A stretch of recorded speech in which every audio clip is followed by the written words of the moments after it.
दोस्तों, हमारे शरीर में पसीना कैसे बनता है? आखिर हमारे शरीर के अंदर से पसीना कैसे निकलता है? और क्या ज्यादा पसीना आने पर व्यक्ति की शारीरिक शक्ति कमजोर हो जाती है? वो कौन कौन सी परिस्थितियां हैं जहां हमें सबसे ज्यादा पसीना आता है?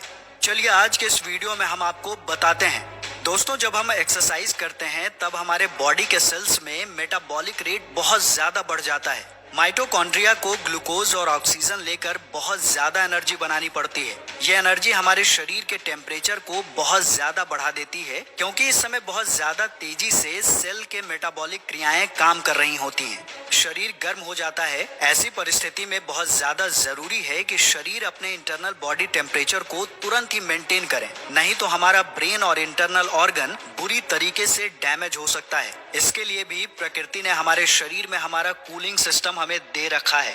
देखिए, होता क्या है कि जैसे ही शरीर गर्म हुआ, हमारे स्किन में मौजूद स्वेट ग्लैंड्स हमारे स्किन के ऊपर पसीने के रूप में, जिसमें 99% पानी होता है और 1% कुछ मिनरल्स और फैट्स होते हैं, वो हमारे स्किन पर आ जाते हैं। स्किन पर आते ही ये हमारे बॉडी के एक्सेसिव अमाउंट में रिलीज हुई हीट को एब्जॉर्ब कर लेते हैं, और जैसे ही ये हीट एब्जॉर्ब करते हैं, ये पसीना जिसमें 99% पानी होता है वो ऑपरेट हो जाता है, मतलब भाप बनकर वातावरण में ही उड़ जाता है और शरीर से एक्सेसिव हीट बाहर निकल जाती है और हमारा शरीर कूल डाउन हो जाता है। पर कैसे पसीना हमारे शरीर से बाहर निकलता है? देखिए, हमारे स्किन 3 लेयर से मिलकर बनी हुई होती है। ऊपर की एपिडर्मिस, बीच वाली डर्मिस की लेयर और सबसे नीचे वाली हाइपोडर्मिस की लेयर।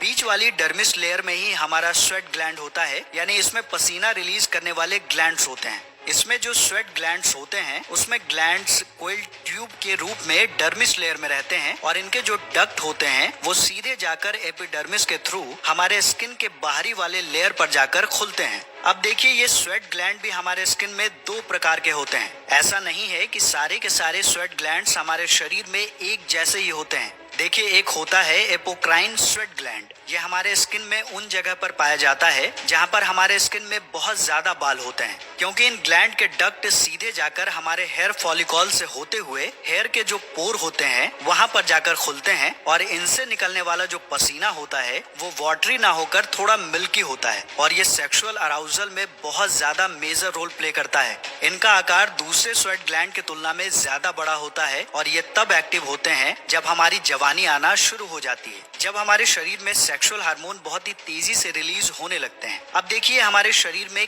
कहां कहां होते हैं। ये होते हैं हमारे आर्मपिट पर, हमारे ग्रोइन वाले इलाके पर, हमारे निपल्स के अराउंड, और मर्दों के चेस्ट में भी ये होता है। इसमें क्या होता है कि इनके डक एपोक्राइन ग्लैंड की तरह हेयर फॉलिकल के पोर के थ्रू नहीं खुलते हैं, बल्कि इनके पोर स्किन में अलग से ही खुलते हैं, और इनका जो सिग्रेशन होता है, यानी इनसे निकलने वाला जो पसीना होता है, वो वाटरी यानी इनमें पानी की तरह द्रव शरीर से बाहर निकलता है। अब हमारे शरीर में ये एपोक्राइन ग्लैंड कहाँ कहाँ पाए जाते हैं? देखिए, हमारे शरीर में ये उस जगह पर ज्यादा पाए जाते हैं जहां पर हमारे स्किन में बहुत ज्यादा बाल कम होता है, और सबसे ज्यादा ये हमारे पाल्म में यानी हथेली में, पैरों के सोल में, हमारे माथे पर, इन सब जगहों पर ज्यादा पाए जाते हैं। पर हमारे जो टोर्सो होता है, जहां पर हमारा चेस्ट, पेट वगैरह होता है, वहां पर ये उस जगह पर पाए जाते हैं जहां पर बाल नहीं होते हैं। अगर बाल होंगे तो वहां पर एपोक्राइन ग्लैंड ज्यादा होंगे, और ये जो ग्लैंड है ये हमारे शरीर में जन्म से ही एक्टिव रहता है। इसके लिए ऐसा नहीं है कि एडल्ट होने पर ही एक्टिव होंगे।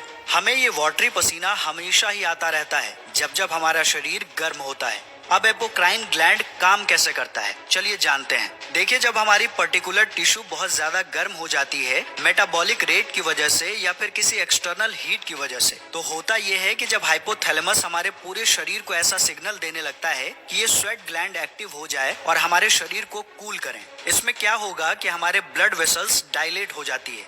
ब्लड वेसल्स के सेल्स आपस में थोड़ी दूरी बना लेते हैं, जिससे वहाँ के वाटर लीक होकर हमारे स्वेट ग्लैंड में आने लगता है। जाहिर सी बात है, जब वाटर आएगा तो इसमें सोडियम और क्लोराइड आयरन भी आएंगे, क्योंकि इसी सोडियम और क्लोराइड आयरन के ग्रेडियंट की वजह से वाटर स्वेट ग्लैंड में आता है और डक्ट के थ्रू बाहर स्किन पर आ जाता है और हीट एब्जॉर्ब करके ऑपरेट हो जाता है। जब हम मिर्च वगैरह खाते हैं या बहुत ज्यादा नर्वस होते हैं, तब भी हमारा मेटाबॉलिक रेट बढ़ जाता है। हमारी मसल बहुत ही तेजी से काम करने लगती है, इसलिए तब भी हाइपोथैलेमस हमारे शरीर को पसीना रिलीज करने के लिए सिग्नल देने लगता है। वहीं जो एपोक्राइन ग्लैंड है उसमें ये होता है कि ये तब एक्टिव होता है जब हमारे शरीर में सेक्सुअल हार्मोन डेवलप होना शुरू हो जाते हैं और हमारे स्किन में, हमारे ग्रोइन वगैरह में ये हेयर फॉलिकल ग्रो होना शुरू हो जाते हैं। तो उसी से लगा हुआ ये एपोक्राइन ग्लैंड भी एक्टिव हो जाता है और यही पसीना जब बैक्टीरिया के संपर्क में आता है तो हमें बदबू देता है।